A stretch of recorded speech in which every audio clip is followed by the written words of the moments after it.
Oh, it's so cozy this time of year. It's stormy outside. Here's a photo Terry took outside on our deck, and this shows how beautiful our falls are here in the Pacific Northwest. And it's the perfect time for a crock pot dinner. And I'm going to make crock pot chili.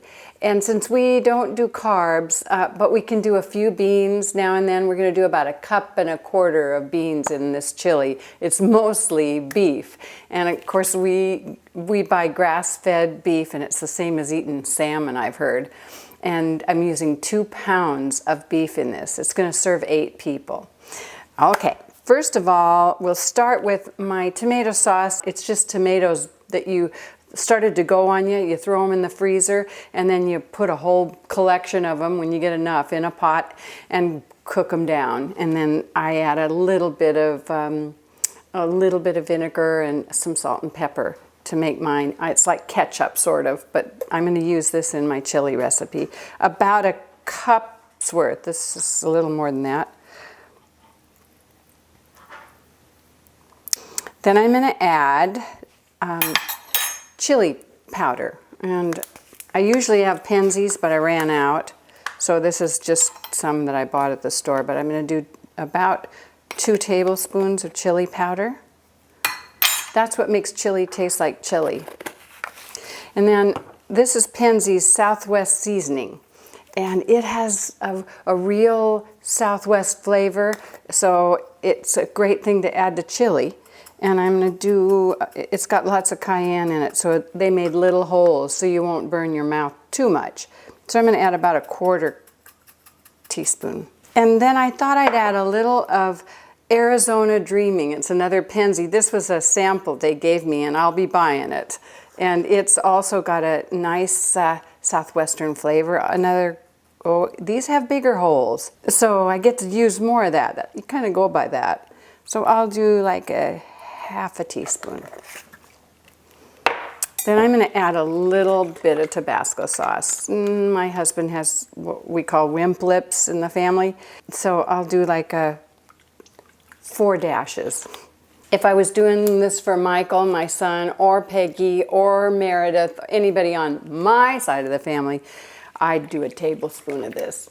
I wouldn't be going and some Worcestershire, about a teaspoon. Pepper. And then this is some minced garlic, and I'm going to do a tablespoon. No, 2 tablespoons. This is what's called minced, so it's cut up into pieces about the size of tapioca. Then I'm going to stir that all up. This is our chili sauce. I have 2 pounds of round steak that I had the butcher. I guess they run it through teeth and it so it looks like this. It's been tenderized because round steak is a tougher cut of meat. So I've cut 2 round steaks into 4 pieces. So I'm going to layer it. I'm going to put 1 in the bottom, and I'm going to put some kidney beans that I didn't soak these. I cooked them for about 1.5 hours, so they're soft now. And I'm just going to put about 1/4 cup on top of that 1 piece of roast of loin.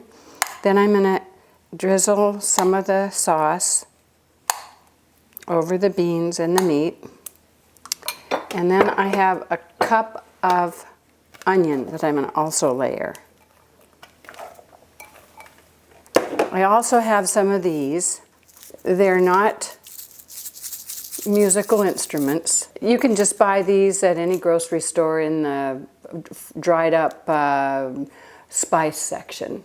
And they're really hot. And once this is all cooked up, take some tongs and pull them out and throw them away because they've done their job.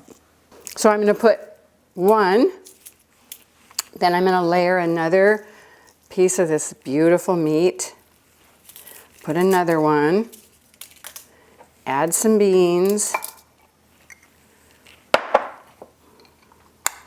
some of the sauce. Oh, this is gonna smell so good as it cooks all day. Some onion. I just put the 4th layer down, and I'm gonna push this down to see if there's enough moisture that's gonna kind of start coming up the sides. And there is. And this is gonna be, as it cooks, there's juice in the beef, and it's gonna make more liquid. And when I serve it, I will probably cut up the pieces of beef. I like to keep beef together because it doesn't dry out. It holds its moisture more the larger the sizes are. So that's why I'm keeping it all in just 4 pieces for now. And I may serve it that way. I may serve the pieces and then put the sauce and the beans over the top. That would be really good. So to make this, the prep time took me about 10 minutes. My crock pot gives me 2 choices, low and high.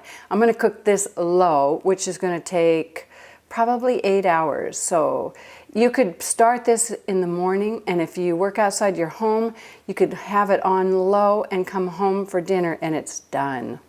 If you were gonna leave this, I would add water to this. And the way I'd add water is I'd take this bowl that I stirred in and I'd put water so I got every bit of everything, and I'd add water up to so it looks like it's kind of floating in there, and then you'll have enough liquid, and then you'd have a soup kind of chili. So you put a lid on it, the crock pot lid, and then stick it in the crock pot, plug it in, put it on low, and go.